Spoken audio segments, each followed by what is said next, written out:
Hello friends, welcome to GS career academy. आज की class में डिस्कस करेंगे 21 अप्रैल के करंट अफेयर के सभी इंपॉर्टेंट क्वेश्चन, साथ में करंट अफेयर्स के सभी फैक्ट, इसके बाद कुछ इंपॉर्टेंट स्टैटिक जीके के क्वेश्चन को और साथ में कल के करंट अफेयर को भी रिवाइज करेंगे। आज की पीडीएफ फाइल को आप हमारे टेलीग्राम चैनल से डाउनलोड कर सकते हैं। टेलीग्राम चैनल की लिंक इस वीडियो के डिस्क्रिप्शन में दी हुई है। तो चलिए अब स्टार्ट करते हैं।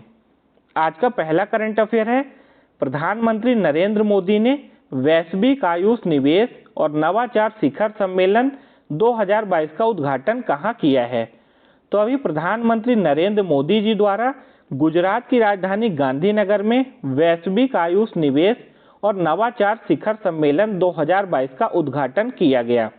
आप यहाँ इमेज में भी देख सकते हैं, जब प्रधानमंत्री नरेंद्र मोदी जी ने इस global Ayush investment and innovation summit 2022 का उद्घाटन गांधीनगर में किया।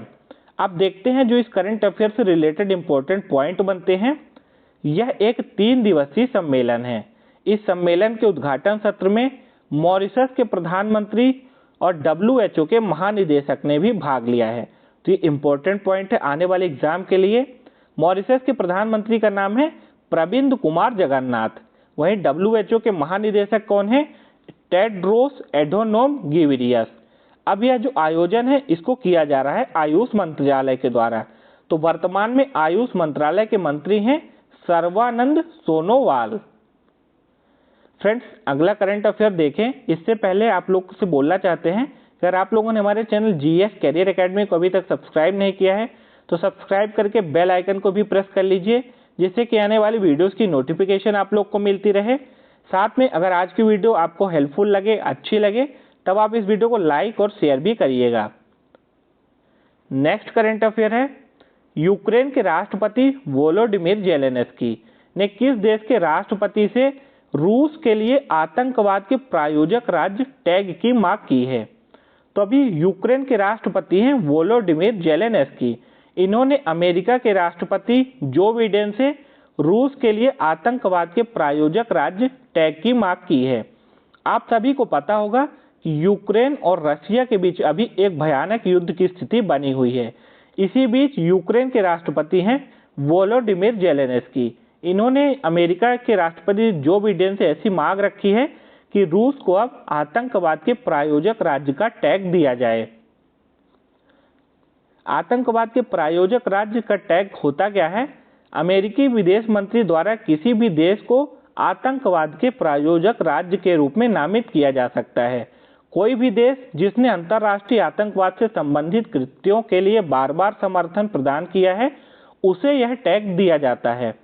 वर्तमान में सीरिया, ईरान, उत्तर कोरिया और क्यूबा को आतंकवाद के प्रायोजक राज्य का टैग मिल चुका है। तो ये 4 देश हैं जिनको इस तरह का टैग मिला है। नेक्स्ट करंट अफेयर है, हाल ही में किस राज्य के छिंदवाड़ा जिले के संतरा उत्पाद को विशेष पहचान के तहत सतपुड़ा संतरा का नाम दिया गया है। तो सतपुड़ा संतरा ये मध्य प्रदेश के छिंदवाड़ा जिले का संतरा उत्पाद है, जिसे अब सतपुड़ा संतरा का नाम दिया गया है। आप लोगों ने जैसे सुना होगा, महाराष्ट्र के नागपुर में होता है संतरा, और ये पूरे विश्व और भारत में प्रसिद्ध है नागपुरी संतरे के नाम से। इसी तरह मध्य प्रदेश के छिंदवाड़ा जिले का संतरा, जो कि एक विशेष तरह का है, इसको अब नई पहचान के तहत सतपुड़ा संतरा का नाम दिया गया है। छिंदवाड़ा के इन संतरों के लिए एक विशेष तरह का QR कोड भी बनाया गया है, जिससे कि अगर कोई चाहे कि इन संतरों की जो विशेषता है उसको जानना चाहता है, तो वो व्यक्ति इस QR कोड को स्कैन करके इन संतरों की खासियत और विशेषता को जान सकता है। अब यह संतरा मध्य प्रदेश का है, जिसको विशेष नाम दिया गया है। तो मध्य प्रदेश को आप मैप में भी देख सकते हैं। मध्य प्रदेश की कैपिटल है भोपाल, और भोपाल में है भोजताल। मध्य प्रदेश के चीफ मिनिस्टर हैं शिवराज सिंह चौहान, और मध्य प्रदेश के गवर्नर हैं मंगू भाई छगन भाई पटेल। मध्य प्रदेश के जो लेटेस्ट टॉप 5 करंट अफेयर हैं, अभी मध्य प्रदेश में किन्नरों ने बच्चों को पौष्टिक भोजन देने के लिए पन्ना जिले में आंगनबाड़ी को गोद लिया है।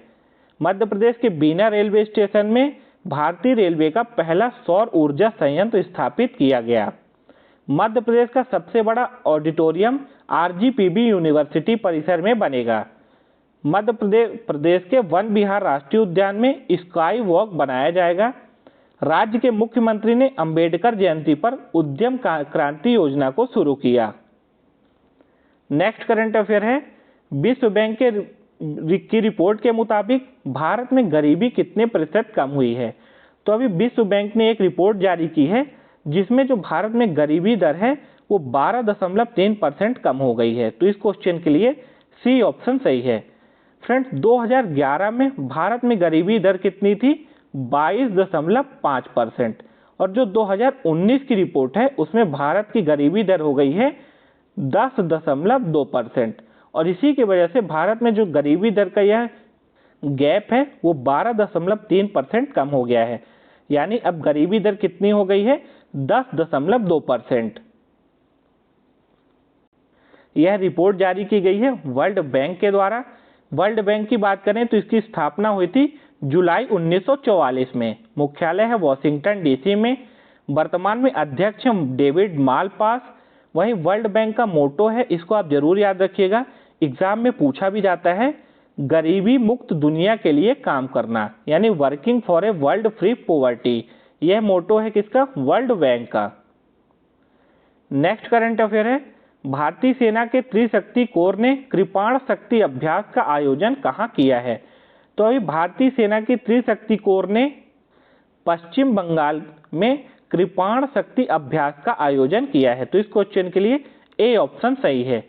पश्चिम बंगाल में सिलीगुड़ी के पास तीस्ता फायरिंग रेंज में भारतीय सेना की इस त्रिशक्ति कोर ने इस कृपाण शक्ति अभ्यास का आयोजन किया है। अब यह आयोजन हुआ है पश्चिम बंगाल में। तो पश्चिम बंगाल की कैपिटल क्या है? कोलकाता। पश्चिम बंगाल के वर्तमान में चीफ मिनिस्टर कौन है? ममता बनर्जी। और वर्तमान में गवर्नर कौन है? जगदीप धनखड़। कौन है? जगदीप धनखड़। पश्चिम बंगाल से आने वाले कुछ संबंधित प्रश्न जो आपकी परीक्षा में पूछे जा सकते हैं। डोल उत्सव का आयोजन अभी पश्चिम बंगाल में हुआ है। स्टूडेंट क्रेडिट कार्ड योजना पश्चिम बंगाल सरकार ने लॉन्च की। पश्चिम बंगाल में है रायगंज वन्यजीव अभ्यारण्य, महानंदा वन्यजीव अभ्यारण्य और सजना खली वन्यजीव अभ्यारण्य। तो ये तीनों इंपॉर्टेंट है जो पश्चिम बंगाल में है। आधारभूत साक्षरता सूचकांक में पश्चिम बंगाल शीर्ष स्थान पर रहा है। पश्चिम बंगाल सरकार ने माँ योजना को शुरू किया है। माँ योजना क्या है? इसमें 5 रुपए में भरपेट खाना किसी भी व्यक्ति को मिल सकता है। पश्चिम बंगाल में ही बुक्सा टाइगर रिजर्व है, गोरुमारा टाइगर रिजर्व है, नियोरा टाइगर रिजर्व है, सिंगलीला टाइगर रिजर्व है, सुंदरबन नेशनल पार्क है। नेक्स्ट करंट अफेयर है, कर्नाटक ब्रेन हेल्थ इनिशिएटिव का ब्रांड एम्बेसडर किसे नियुक्त किया गया है? तो अभी क्रिकेटर रॉबिन उथप्पा को कर्नाटक ब्रेन हेल्थ इनिशिएटिव का ब्रांड एम्बेसडर नियुक्त किया गया है। तो इस क्वेश्चन के लिए सी ऑप्शन सही है।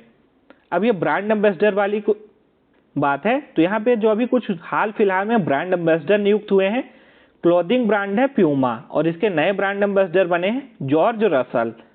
फार्मेसी जो एक मेडिसिन की कंपनी है, इसके नए ब्रांड एम्बेसडर बने हैं आमिर खान। इसी तरह विंजो गेमिंग प्लेटफॉर्म के नए ब्रांड एम्बेसडर बने हैं महेंद्र सिंह धोनी। भारतीय एक्सा लाइफ इंश्योरेंस की नई ब्रांड एम्बेसडर बनी है विद्या बालन।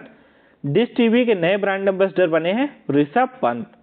बिहार खादी और हस्तशिल्प के नए ब्रांड एम्बेसडर बने हैं मनोज तिवारी। बेटी बचाओ बेटी पढ़ाओ योजना की नई ब्रांड एम्बेसडर बनी है तनिष्का कोटिया और रिधिका कोटिया। ये दोनों बहनें हैं और इन्हीं को बेटी बचाओ बेटी पढ़ाओ योजना का ब्रांड एम्बेसडर बनाया गया है। यह योजना भारत में कब शुरू हुई थी? तो याद रखिएगा 2015 में इस योजना को भारत सरकार के द्वारा शुरू किया गया था। नेक्स्ट करंट अफेयर है, एल रूट सर्वर प्राप्त करने वाला देश का पहला राज्य कौन बना? तो अभी देश का पहला राज्य बना है राजस्थान, जिसको मिला है एल रूट सर्वर। आइए जानते हैं क्या होता है ये एल रूट सर्वर। यह नया सर्वर राजस्थान के Bhamashah state data centre Jaipur में internet corporation for assigned names and numbers यानी ICANN के द्वारा स्थापित किया गया है। निर्बाध इंटरनेट कनेक्टिविटी के साथ यह सर्वर राज्य सरकार को अपनी प्रमुख डिजिटल सेवाएं प्रदान करने के और ई गवर्नेंस लागू करने में सहायता प्रदान करेगा। अब यदि पूरे भारत या एशिया में किसी भी प्राकृतिक आपदा या तकनीकी गड़बड़ी के कारण इंटरनेट कनेक्टिविटी में कोई समस्या आती है, तब भी राजस्थान राज्य बिना किसी रुकावट के इंटरनेट का उपयोग कर सकता है। तो ये इम्पोर्टेंट पॉइंट है। इस यल रूट सर्वर से यह मदद मिलेगी राजस्थान को कि अगर कहीं भी पूरे भारत या पूरे एशिया में इंटरनेट किसी वजह से बंद हो जाता है, लेकिन जो इस एल रूट सर्वर की वजह से राजस्थान में इंटरनेट में कोई रुकावट नहीं आएगी। नेक्स्ट करंट अफेयर है, हाल ही में मेगी नामक उष्णकटिबंधीय तूफान के कारण कौन सा देश प्रभावित हुआ है? तो अभी मेगी नामक यह उष्णकटिबंधीय तूफान आया है फिलीपींस में। तो इस क्वेश्चन के लिए ए ऑप्शन सही है। मेगी नामक इस उष्णकटिबंधीय तूफान की वजह से फिलीपींस के सैकड़ों लोग मारे गए हैं और लाखों लोग बेघर हो गए हैं। अब यह तूफान आया है फिलीपींस में। तो फिलीपींस को आप यहाँ मैप में समझ सकते हैं। फिलीपींस की राजधानी है मनीला। मनीला में किस चीज का हेडक्वार्टर है? मैंने आपको कई बार बताया है, एडीबी का यानी एशियन डेवलपमेंट बैंक का हेडक्वार्टर है मनीला में। इसी तरह अंतरराष्ट्रीय धान अनुसंधान केंद्र का भी मुख्यालय कहाँ पर है? मनीला में। फिलीपींस के राष्ट्रपति कौन है? रोड्रिगो डुटेर्टे। फिलीपींस की संसद का क्या नाम है? कांग्रेस। और मुद्रा क्या है? पेसो। और जरूर याद रखिएगा कि ये मेगी नामक तूफान आया है फिलीपींस में। नेक्स्ट करंट अफेयर है, हाल ही में रक्षा सचिव ने राष्ट्रीय स्तर के प्रदूषण प्रतिक्रिया अभ्यास national level pollution response exercise, जिसका शॉर्ट फॉर्म नेम दिया गया है नेट पोलर एक्स, जो कि एक 8वां संस्करण है, इसीलिए यहाँ पे लिखा है 8 का उद्घाटन कहाँ हुआ है? तो अभी गोवा के मोरमुगाओ बंदरगाह में इस राष्ट्रीय स्तर के प्रदूषण प्रतिक्रिया अभ्यास का अभी उद्घाटन हुआ है। साथ में याद रखिएगा कि यह अभ्यास किसके द्वारा किया जाएगा? तो इस अभ्यास को भारतीय तट रक्षक बल के द्वारा किया जाएगा। समुद्री रिसाव की घटनाओं से निपटने के लिए इस अभ्यास का आयोजन अभी गोवा के मोरमुगाओ बंदरगाह में किया गया है। नेक्स्ट करंट अफेयर है, स्वास्थ्य एवं परिवार कल्याण मंत्रालय ने प्रधानमंत्री गरीब कल्याण योजना की अवधि को कितने दिन के लिए बढ़ा दिया है? तो अभी स्वास्थ्य एवं परिवार कल्याण मंत्रालय ने 180 दिन यानी 6 महीने के लिए प्रधानमंत्री गरीब कल्याण योजना की अवधि को बढ़ा दिया है। यानी कि अब 20 अप्रैल से आने वाले 6 महीनों के लिए इस PMGKP योजना को बढ़ाया गया है।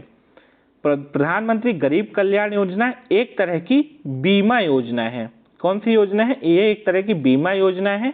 इस योजना का पूरा नाम है प्रधानमंत्री गरीब कल्याण पैकेज, कोविड-19 से लड़ने वाले स्वास्थ्य कर्मियों के लिए एक बीमा योजना।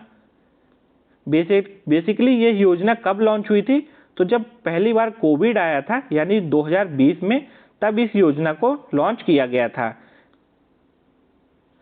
अब करंट अफेयर के बाद आज की स्टैटिक जीके को डिस्कस करते हैं। भारत और बांग्लादेश के बीच पहली बार बस सेवा की शुरुआत कब हुई थी? 19 जून 1999 में। समाजवादी पार्टी के संस्थापक कौन थे? जयप्रकाश नारायण। ग्रेनेडा द्वीप किस सागर में स्थित है? कैरेबियन सागर में।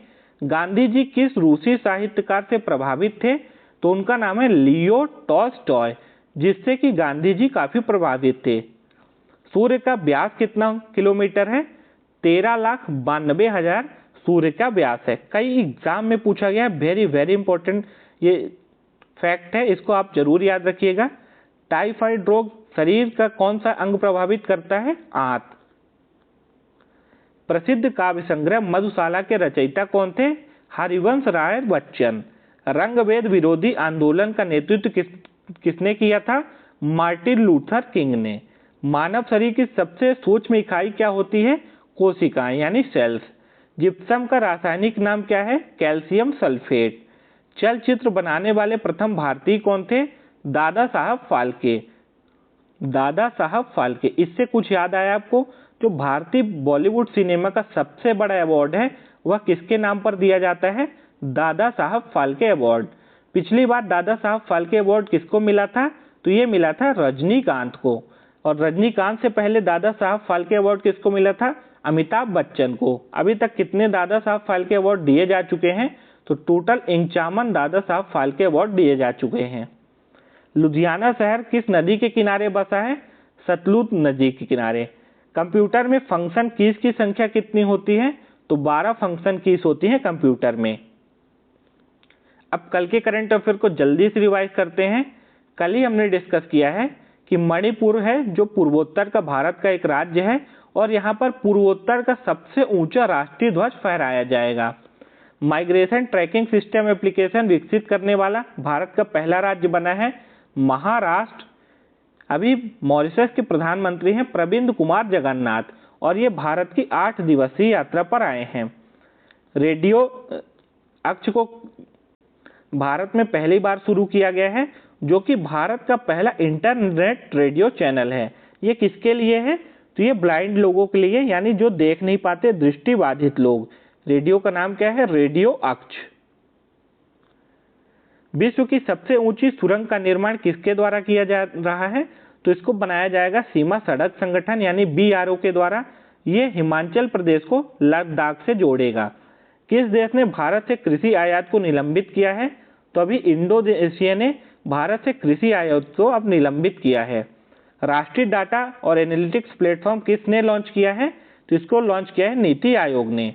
हाल ही में भारत के किस राज्य में करगा उत्सव का आयोजन हुआ है? कर्नाटक में। कल आपसे पूछे गए थे 2 क्विज। पहला था आजाद हिंद फौज की स्थापना निम्नलिखित में से किस देश में हुई थी? तो इसकी स्थापना हुई थी सिंगापुर में। तो इसका आंसर आप में से बहुत से लोगों ने सही आंसर दिया है। एक और क्वेश्चन जो आपसे पूछा गया था, निम्नलिखित में से किस तारीख को गांधी इरविन समझौते पर हस्ताक्षर किए गए थे? तो गांधी इरविन समझौता हुआ था 5 मार्च 1931 में। अब आज के लिए 2 क्विज के क्वेश्चन हैं आपके लिए। सूर्य भूमध्य रेखा के ठीक ऊपर वर्ष में कितनी बार चमकता है, या फिर आप ऐसे समझ सकते हैं कितनी बार आता है? तो बताइएगा कि सूर्य भूमध्य रेखा के ठीक ऊपर वर्ष में कितनी बार आता है? निम्नलिखित में से किस ग्रह को धूल भरा ग्रह भी कहा जाता है? शुक्र, बुध, बृहस्पति या मंगल? किसको बोला जाता है धूल भरा ग्रह? इन दोनों क्विज के क्वेश्चन के जो हैं इसके आंसर देना है आपको कमेंट बॉक्स में। अगर आपको आज की वीडियो अच्छी लगी हो, हेल्पफुल लगी हो, तो आप इस वीडियो को लाइक और शेयर जरूर करिएगा। साथ में जो लोग चैनल को सब्सक्राइब नहीं किए हैं तो सब्सक्राइब करके बेल आइकन को प्रेस कर लें। साथ में आप हमें टेलीग्राम पे ज्वाइन कर लीजिए जिससे कि आपको डेली PDF में मिलती रहे। मिलते हैं फिर नेक्स्ट वीडियो में, तब तक के लिए आप सभी को जय हिंद, वंदे मातरम, टेक केयर।